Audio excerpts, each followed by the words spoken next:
We generally see security as being a disabler of anything that we want to do in a building or anything else, and we have to turn that on its head. And with smart technology and the way it's coming in, security has to be an enabler to a sort of better way to use a building. You're listening to Smart Thinking, a podcast from WSP. I'm Matthew Marston, taking you on a journey into smart buildings. In this podcast, we're talking about security. And joining me today is Matt Brittle, the head of security consulting for WSP in the UK. He's worked in the security arena for over 25 years and is a chartered security professional and principal of the Register of Security Engineers and Specialists. Welcome, Matt. And the first question for you is, what is a smart building and why should we care? For me, a smart building from a security perspective is something that's actually sort of, I suppose, been engineered and thought about in a way to begin with that reduces the vulnerability of security incidents or potential security incidents occurring. And that's probably the greatest part of that as a smart building. Then we add what you would probably refer to, Matthew, as the smart part of it, which is the technology over the top. If we link that with the design, then that technology overlay over the top is a lot more enduring and a lot more efficient and effective, and gives us what we want. And one of the things that we always get pushed back onto us in terms of security is around how easy a building is actually to use for the people who are actually going to use it. And that for me is one of the sort of critical success factors around what is a smart building from a security perspective, i.e., is security seamless? Is it there? But actually, does it actually enable people doing their jobs rather than disable them doing their jobs? So how do you see digital disrupting security systems?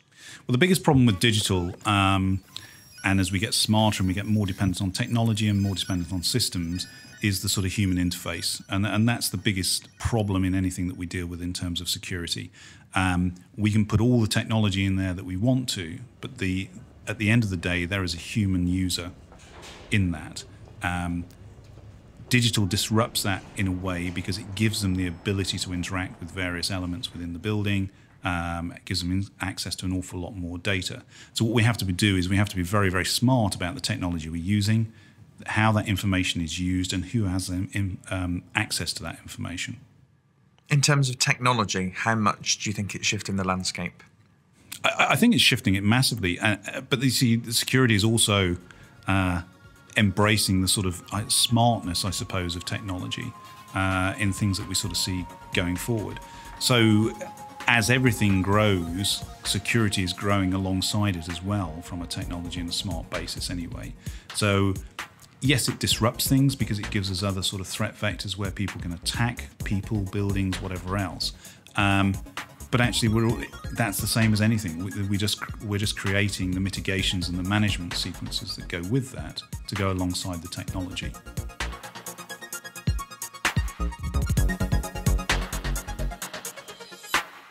What's your view on using mobile apps or even your phone to gain access to a building or a place within a building? So I suppose there's a couple of aspects here really with it.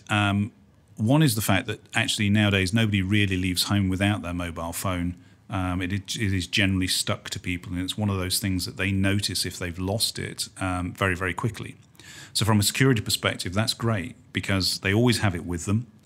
And secondly, if they lose it, they're going to report that really, really quickly. Whereas if we take an access card or something and we get to the weekend and somebody can't find it on a Friday night, they'll look for it Monday morning. If that was their phone, they wouldn't.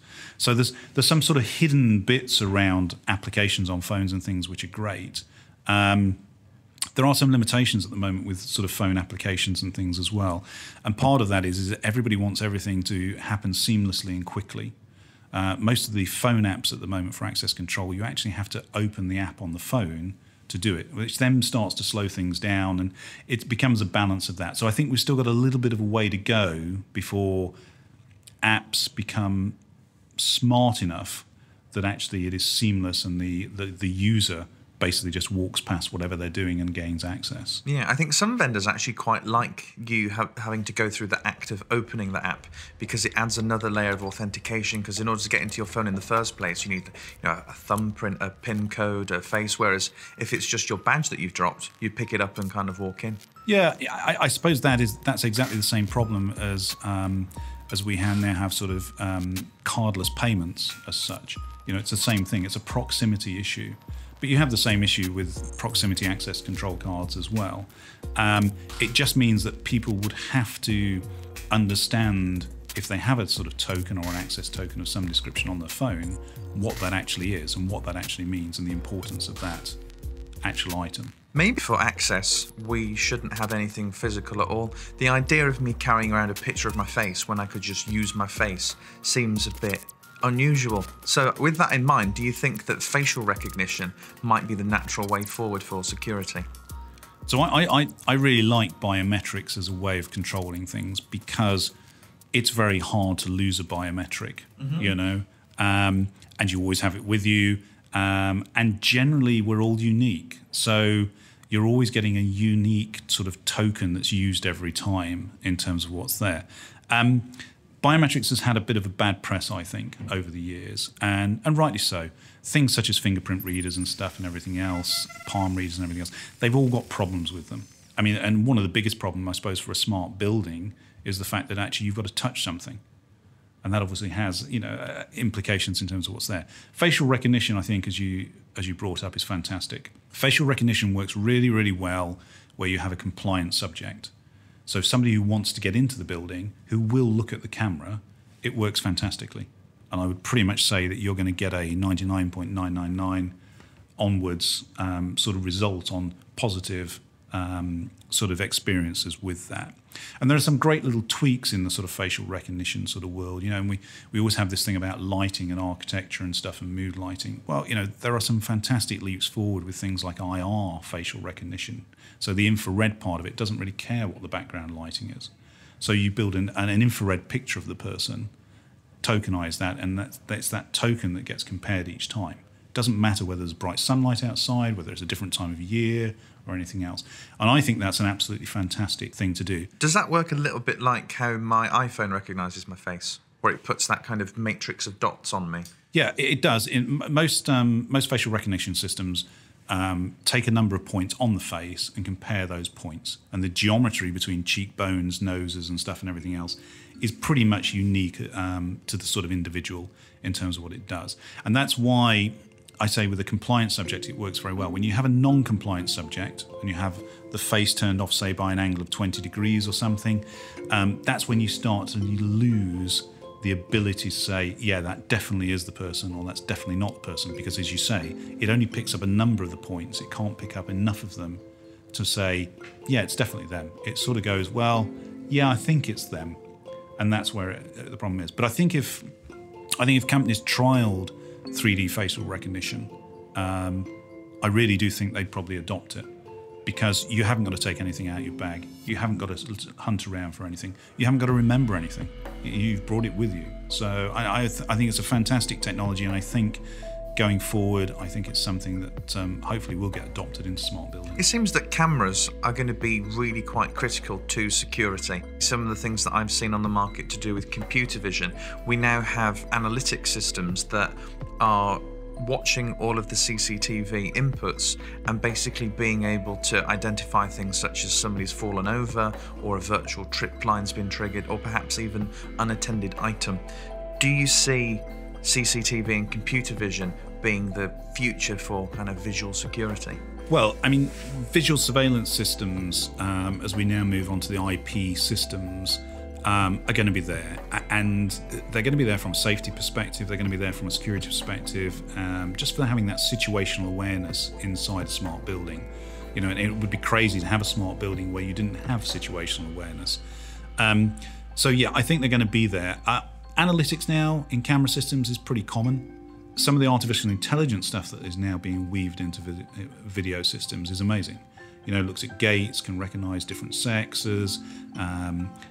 They reckon sometimes they can recognize between different sort of countries of origin and that sort of thing, or whatever else. I think that bit is still emerging, but there is a fantastic amount of things that can be done in terms of different directional flows and stuff and everything else.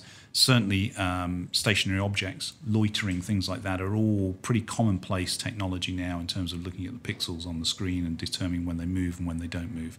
So there is a fantastic element there, which I think needs to be taken forward. I think one of the biggest challenges for the security world is that all of a sudden we're getting an awful lot more sensors, and smart building gives us a fantastic amount of sensors that you can use. But you've got to be proactive in using those sensors, because otherwise, what do you use all this information for? So I think in the security world, security managers, security directors have got to start rethinking as they get smart buildings about how they can use the information that is available to them through smart buildings to aid the security effort. Build up patterns of life. Not intrusive, not saying, individual patterns of life, but a pattern of life for the building.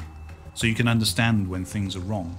You can understand when areas of the building that should be quiet and there should be nobody in them suddenly have somebody in them. And that might be a trigger to sort of say, okay, is that somebody breaking in? Or it might actually be, as you said before, it might have been somebody fallen over and who's unconscious. So that first aid element becomes a lot quicker. So I do think smart buildings, the technology, the information available is a fantastic leap forward for security. But security also have to embrace that and decide what they want to do with it. How do you help alleviate some of your clients' concerns around privacy? I think in general that the privacy issue tends to come from the fact that everybody assumes that when we're looking at something or we're looking at details through an access control door, that we're looking at an individual. And that generally is wrong. In the same way that the police won't look at an individual unless they have reason to look at an individual. And it's the same thing for security. What we're looking for is we're looking for trends. We're looking for things that are out of the ordinary. And it's not the person that we're really looking at. We're looking at the token that they use and everything else. So, for example, I suppose it's the age-old thing that, if you have somebody who uses a token in one part of the building and a minute later that token gets used somewhere else in the building that you can't cover in a minute, then actually, you've potentially got some sort of problem that's occurred. So I think that's one aspect in terms of what's there. And the other aspect I would say is that, from a privacy perspective, certainly in sort of workplace or anything else, I don't think it is invading your privacy. It's not like it's sat on your shoulder watching what you're doing. It's actually just tracking where you're going around the building, what you're up to and everything else. And I suppose in one way, if you've got nothing to hide, why is that a problem? It's about issues, not individuals. Yeah, it's about issues. It's about keeping people safe. I think people always have a perception with security that actually security is looking at them to find something wrong. And it's not. It's looking at them to keep them safe. That's the sort of bottom line, I think, in terms of privacy. But, organisations have probably got to turn that on its head a little bit and, get away from probably what security has perpetrated itself, which is, we're behind closed doors. We're a bit of a black art. We won't tell you what we're up to.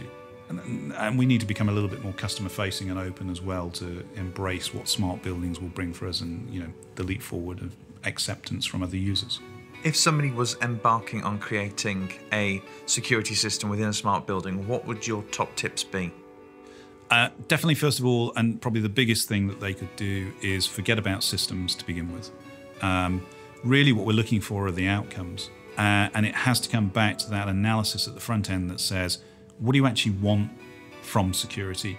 And therefore, it's around, okay, so if you want surveillance of a building so you can look at areas, if you want secure areas that you can lock down and things like that, then they're starting to drive you towards the outcomes of what you want. It might be a lower cost in terms of operational security.